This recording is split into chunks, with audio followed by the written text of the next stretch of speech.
Hello दोस्तों, TMS संस्कृति विद्यापीठ में आपका स्वागत है।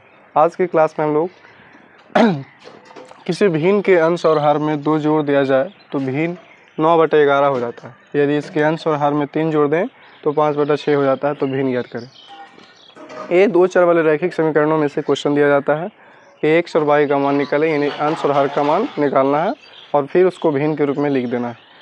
तो क्वेश्चन है पहला कि किसी भिन्न के अंश और हर में 2 जोड़ देते हैं तो हमारा जो भिन्न है 9/11 हो जाता है।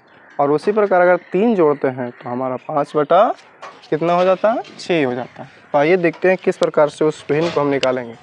सबसे पहले तो मानना होगा कि माना कि भिन्न बराबर,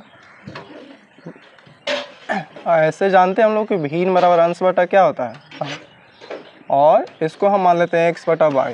मतलब हो गया x हमारा हो गया अंश और y हमारा हर हो गया। अब प्रश्न में जो कह रहा है सुनेंगे। प्रश्न में कहा जा रहा है कि भिन्न के अंश और हर में 2 जोड़ देते हैं तो हमारा जो नया भिन्न अभी हम माने हैं x/y है। क्या है, x/y। इसमें हम 2 जोड़ देते हैं, ऊपर में भी 2 और नीचे में भी 2, तब जो हमारा भिन्न है 9/11 हो जाता है। सिंपली सी बात है, सिंपल सा समझना कि जो क्या कह रहा है। भिन्न है तो हमेशा अंश बटा हर के रूप में होगा। अगर अंश में बोलेगा तो अंश में जोड़ेंगे या घटाएंगे, और हर में बोलेगा तो हर में करेंगे। उसके बाद जो बोलेगा कि इतना हो जाता है वो उसके बराबर लिख देंगे। तो हमारा क्वेश्चन में था कि अंश और हर दोनों में 2 जोड़ देते हैं तो 9/11 हो जाता है बस। अब इसको क्रॉस मल्टीप्लिकेशन करेंगे। अब इसको इधर गुना करेंगे, इसको इधर गुना करेंगे। तो 11 गुना x किया तो 11x प्लस 2 गुना 11, 11 दूनी 22 हो गया। फिर 9 गुना y, 9y प्लस 9 दूनी 18। अब इसको x y के टर्म को एक साइड में कर लेंगे। इधर प्लस में y था 9y, इधर आके माइनस में, और 18 को इधर भेज दिया, 18 - 22। तो 11x माइनस 9y बराबर -4 हो गया।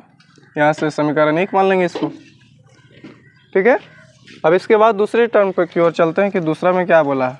तो दूसरी बार बोला कि इसी भिन्न में हम अगर 3 जोड़ देते हैं, मतलब x में अगर 3 जोड़ेंगे और y में भी 3 जोड़ेंगे तो हमारा मान 5/6 होगा। इसका मतलब अंश और हर दोनों में जोड़ेंगे तो अंश और हर इसके टर्म में पहले लिख देते हैं। अब क्या बोला कि दोनों में हम 3 जोड़ेंगे, मतलब अंश में भी 3 और हर में भी 3, तो हमारा जो भिन्न है 5/6 हो जाता है। अब इसको भी क्रॉस मल्टीप्लिकेशन करेंगे तो इसको गुना करेंगे। 6 गुना 1 6x प्लस 6 18 बराबर 5y प्लस 5 15, इस प्रकार से। उसके बाद इसको x वाले टर्म को और y वाले टर्म को एक तरफ लाएंगे और जो अचर पद है उसको दूसरी तरफ ले जाएंगे।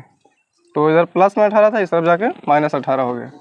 अब इस तरह से हम लोग देखेंगे कि हमारा जो 6x - 5y था, अब 15 - 18 यानी -3 हो गया, समीकरण 2।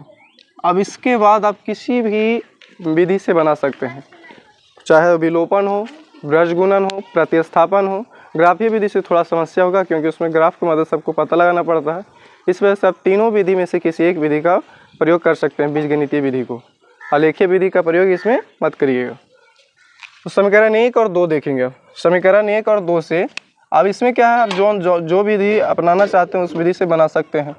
अगर हम विलोपन बनाते हैं तो विलोपन में भी दोनों टर्म को बराबर करना होता है, तब जाके x को क्रॉस करेंगे और y को क्रॉस करेंगे। उसके बाद अगर हम प्रतिस्थापन से बनाना चाहेंगे तो प्रतिस्थापन में x का मान निकालेंगे और दूसरे टर्म में डालेंगे, दूसरे समीकरण में डालेंगे। तो थोड़ा लंबा प्रोसेस हो जाता है। आज हम लोग देखते हैं ब्रजगुणन विधि। ब्रजगुणन विधि से इसका हल देखते हैं। ब्रजगुणन विधि से, ब्रजगुणन विधि में क्या होता है, सबसे पहले जो भी समीकरण है, समीकरण को जितने भी टर्म होते हैं सबको बराबर किस तरफ लाते हैं। जैसे कि 11x - 9y, अब इधर -4 है, इधर आके +4 हो जाएगा बराबर 0। हमेशा इसमें बराबर की उस तरफ हमेशा 0 होनी चाहिए। इधर -3, इधर आकर के +3 हो गया। अब इसको हम लोग क्रॉस मल्टीप्लिकेशन करेंगे। क्रॉस मल्टीप्लिकेशन इन ब्रजगुणन विधि से इसका हल निकालने के लिए सबसे पहले अगर हमको x का वैल्यू निकालना है तो x के वैल्यू को निकालने के लिए x के टर्म को ढक देंगे, और जो भी अचर पद है, जो भी उसका कोफिशिएंट है, गुणांक है, उसको हम क्रॉस करके गुना करेंगे और फिर घटा देंगे। तो हमको x चाहिए तो x वाले को ढकेंगे, यानी ऊपर में हमको लिख देना है x बटा 9 गुना 3 यानी -9 गुना 3, ऐसे क्रॉस किए गुना -9 गुना 3 हो गया।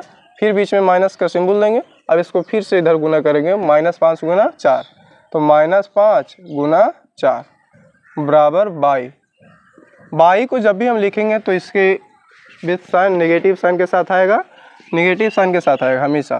तो अब 22 का टर्म को निकालना, तो 22 के टर्म को ढक देंगे, तो हो गया यहाँ से 11 गुना 3, 11 गुना 3, बीच में माइनस का सिंबल देंगे, फिर से 6 गुना 4, 6 गुना 4 बराबर, इधर अब 1 लिखेंगे, अचर पद के लिए 1 का प्रयोग करेंगे, फिर हम अचर पद को ढक देंगे।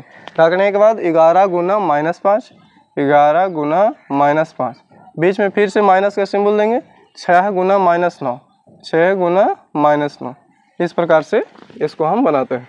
अब इसके बाद हमारा काम रहता है कि आपको गुना भाग आता है कि नहीं आता है, तो गुना करेंगे।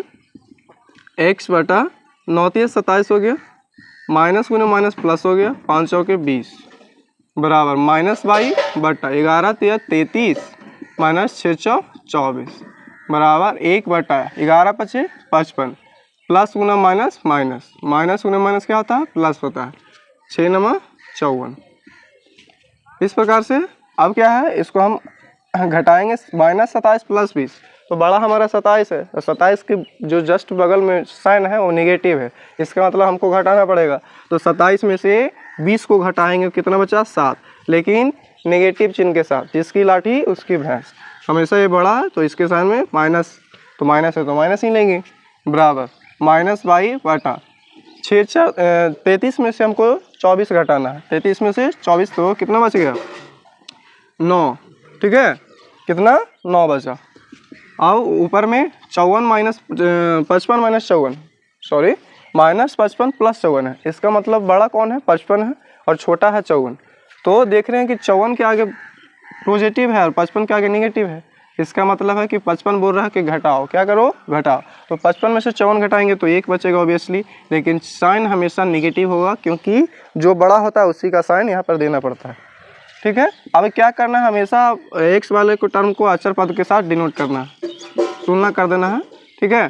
तो x बटा -7 बराबर 1 बटा -1, तो यहाँ से क्या हो जाएगा हमारा वैल्यू, x का मान यहाँ से हो जाएगा +7, माइनस माइनस खत्म हो गया, तो x का मान यहाँ से 7 हो जाएगा। इस प्रकार से हम लोग x का मान निकाल लिए।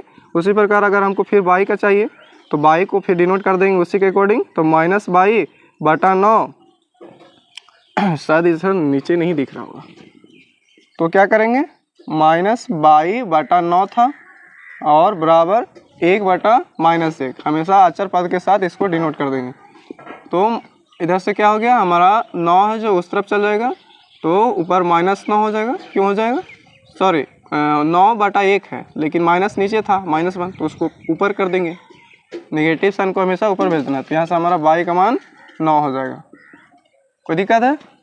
अब हमको भिन्न निकालना था, क्या निकालना था, भिन्न, और भिन्न बराबर हमें पता होता है कि अंश बटा हर होता है, तो भिन्न बराबर अंश बटा हर, भिन्न बराबर क्या होता है, अंश बटा हर होता है। तो और हम लोग माने थे क्या, x बटा वाई, x बटा वाई। अब यहाँ से हमारा x का मान आ गया 7 और y का मान आ गया 9, तो इस तरह से हम लोग भिन्न को निकाल पाए। ऐसे बहुत सारे क्वेश्चन आ सकते हैं, कभी अंश में बोलेगा जोड़ने के लिए या घटाने के लिए, तो जो भी प्रक्रिया है सबसे पहले हम लोग को भिन्न मान लेना है कि x बटा वाई के टर्म का है। क्वेश्चन में जैसा भी बोलेगा, अगर जोड़ने बोलेगा जिस भी टर्म में, अंश में या हर में, उसको जोड़ेंगे, जोड़ने के बाद क्या हो जाता है, यानी कौन सा भिन्न निकल कर आता है, उसके बराबर की इक्वल लिखेंगे, इक्वल साइड में लिख देंगे, बस। उसके बाद जो भी नियम है क्रॉस मल्टीप्लिकेशन करके उसका समीकरण तैयार करेंगे। समीकरण जब दोनों के दोनों तैयार हो जाएगा तो जब हम उसके बाद किसी भी विधि से उसका हल निकाल सकते हैं, ब्रज गुणन हो, विलोपन हो, प्रतिस्थापन हो, जिस भी विधि से आपको अच्छा लगे, या अगर वहाँ पर बोल दिया जाए कि इस विधि का प्रयोग करिए तो उस विधि के अकॉर्डिंग आपको निकालना होगा। मिलते हैं अगले वीडियो में, तब तक के लिए जय हिंद, जय भारत।